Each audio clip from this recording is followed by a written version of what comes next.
Isa ka bang seaman na wala pa experience kukuha ng bagong barko? Well, para sa itong video na to, kung hindi ka pa naka-follow, baka naman. Sabi ng karamihan, mahirap daw kumuha ng bagong barko. Tapos may pasahe pa sa akin. Ford, balita ko, bago daw barko sampahan mo ah. Naku, mahirap yan. Good luck na lang. Na ang tinasubukan ko, mahirap nga ba? Bago natin sagutin yan, panoorin mo muna tong video na to.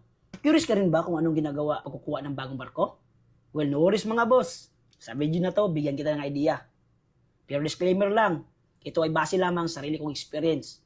Hindi lahat ng kukuha ng bagong barko, pa-eksaktong pareho yung pangyayari. Pero kadalasan, hindi nagkalayo. Alright? Kung ikaw yung tipong hindi pa nakasubok, katulad mo rin ako, na wala pa experience makakuha ng bagong barko, na galing pa talaga ng shipyard, o galing pa ng kasa kumbaga. Fresh na fresh. Ito yung kaunahan kong experience kukuha ng bagong barko. Very challenging ito para sa akin since wala pa tayong idea kung anong gawain pag kukuha ng bagong barko.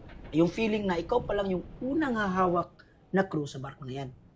At marami pang dapat gawin. So galing Pinas, connecting flight kami pupunta ng Incheon, Korea. At Korea to Fukuoka, Japan. Bali, made in Japan yung barko namin. Kaya no worries, talagang subok at matibay. So madaling araw ngayon dito. Kalapag lang natin galing sa Maynila. Kalapag tayo dito sa Incheon, South Korea. Bali, connecting flight tayo pumunta ng Fukuoka, Japan. Pagdating namin sa Japan, pinapunta kami agad sa shipyard para bisitahin yung barko na kukunin namin. Pasok na. Video ba? Video na yan. Oo. Ayaw, di ma.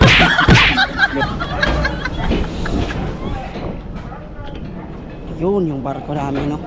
Doon na rin kami nagkandak ng briefing at familiarization sa mga iba't ibang klase ng equipment sa barko. Okay. Bye.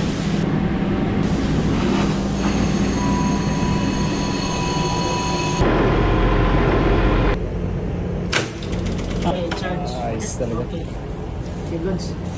Balitindis muna kami dito sa Japan bago alis. Sa 10 araw na preparation na yan, dahil nga wala pang kalaman-laman yung barko, dyan kayo magre-receive, maghahakot ng mga sandamakmak na gamit. Mga spare parts, provision, lahat nandyan na. At kung makinista ka, during sa mga araw na yan, dyan na rin kayo i-familiarize ng mga taga-shipyard sa lahat ng klaseng makina na meron sa barko na yan.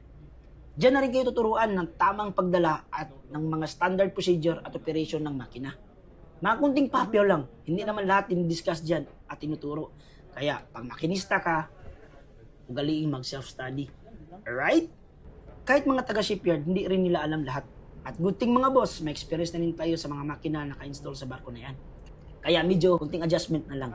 Sa 10 araw na yan, ang tanging routine mo lang ay dorm, kain, punta ng shipyard, balik ng dorm. Sa oras sa mga araw. Ha? Sa oras sa mga araw. Lakaw. Ang lakaw ba? Hindi nga, pagkatapos kumain. Tapos kain?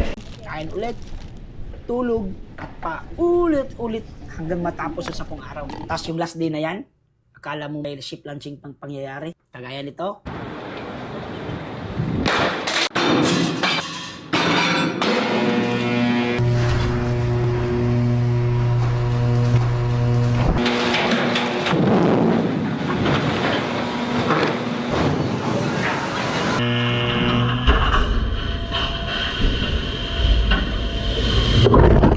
Ay, hindi nangyari. May ceremony naman na naganap, pero iilan lang sa mga taga-makina ang nakasama. Kasi pag makinista ka, busy ka sa makina magprepara para sa maniobrada ng barko. Ayun, may idea ka na mga boss. Bago tapusin yung video na to, balikan mo natin yung katanungan ng karamihan. Mahirap nga ba kumuha ng bagong barko? Well, sagot ko dyan mga boss, sakto lang. Pero since napanood mo na to, ikaw na bala musga. Hanggang sa muli mga boss. Adios!